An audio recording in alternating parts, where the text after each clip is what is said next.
नमस्कार दोस्तों, स्वागत है आपका आज के कार्यक्रम में मेरी आवाज़ सुनो। तो शुरू करते हैं आज की कहानी मेरी जुबानी।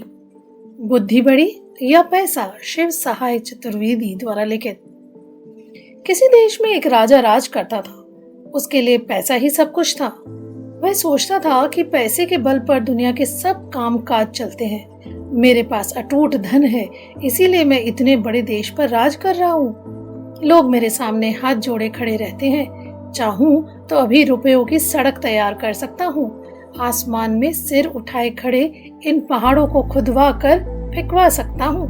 पैसे के बूते पर मेरे पास एक जबरदस्त फौज है। उसके द्वारा किसी भी देश को क्षण भर में कुचल सकता हूँ। वह सब यही कहता था कि इस संसार में धर्म, कर्म, स्त्री, पुत्र, मित्र, सखा सब पैसे ही तो हैं। राजा सिर से पैर तक पैसे के मद में डूबा था, परंतु उसकी रानी बहुत बुद्धिमान थी। वह पैसे से ज्यादा बुद्धि को श्रेष्ठ समझती थी। रानी की चतुराई के कारण राजा का सब कामकाज ठीक रीति से चलता था। उसका कहना था कि दुनिया पैसे के बूते उतनी नहीं चलती जितनी बुद्धि के बूते, लेकिन राजा के सामने साफ बात कहने में संकोच करती थी। एक दिन राजा ने पूछा, रानी सच कहो, दुनिया में बुद्धि बड़ी है या पैसा? रानी बड़ी असमंजस में पड़ गई। सोचने लगी, सत्य का मुख रूखा होता है।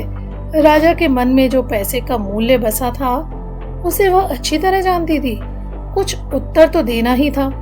वह बोली, महाराज, यदि आप सच पूछते हैं तो मैं बुद्धि को बड़ा समझती हूँ।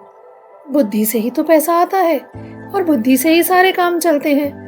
बुद्धि ना हो तो सब खजाने यूं ही लुट जाते हैं, राजपाट सब चौपट हो जाते हैं।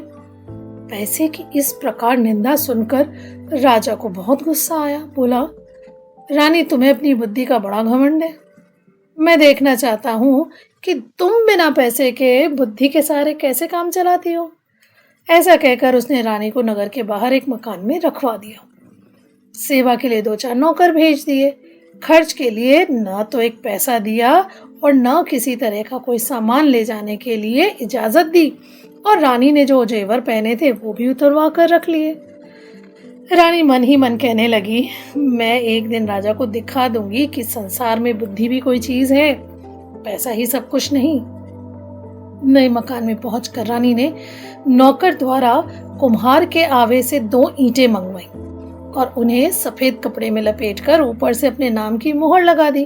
फिर नौकर को बुलाकर कहा, तुम मेरी इस धरोहर को धन्नू सेठ के यहाँ रखाओ और कहना रानी ने ये धरोहर भेजी है और 10,000 रुपए मंगवाए हैं। कुछ दिनों में तुम्हारा रुपया सूद के साथ लौटा दिया जाएगा और धरोहर वापस ले ली जाएगी। नौकर सेठ के यहाँ पहुंचा। धरोहर पर रानी के नाम की मोहर देखकर सेठ समझा, इसमें कोई कीमती जवाहरात होंगे। उसने 10,000 रुपए चुपचाप दे दिए। रुपया लेकर नौकर रानी के पास आया। रानी ने इन रुपयों से व्यापार शुरू किया। नौकर चाकर लगा दिए। रानी देख रेख करने लगी। थोड़े ही दिनों में उसने इतना पैसा हो गया कि सेठ का रुपया भी चुका दिया और काफी पैसा बच भी गया। इस रुपए से उसने गरीबों के लिए मुफ्त दवाखाने खुलवाए, पाठशालाएं, अनाथालय खुलवा दिए। चारों ओर रानी की जय जयकार होने लगी। शहर के बाहर रानी के मकान के पास बहुत से मकान बन गए और अच्छी खासी रौनक होने लगी। जब ये खबर राजा के कानों तक पहुंची तो उसे अपनी गलती का एहसास हुआ और पछतावा भी। उसने रानी से क्षमा मांगी और इज्जत से राजमहल ले आया। तो दोस्तों, कुछ भी हो जाए जीवन में, अपनी समझदारी और विवेक का साथ कभी मत छोड़ना। मिलते हैं अगली कहानी के संग। तब तक स्वस्थ रहिए, मस्त रहिए।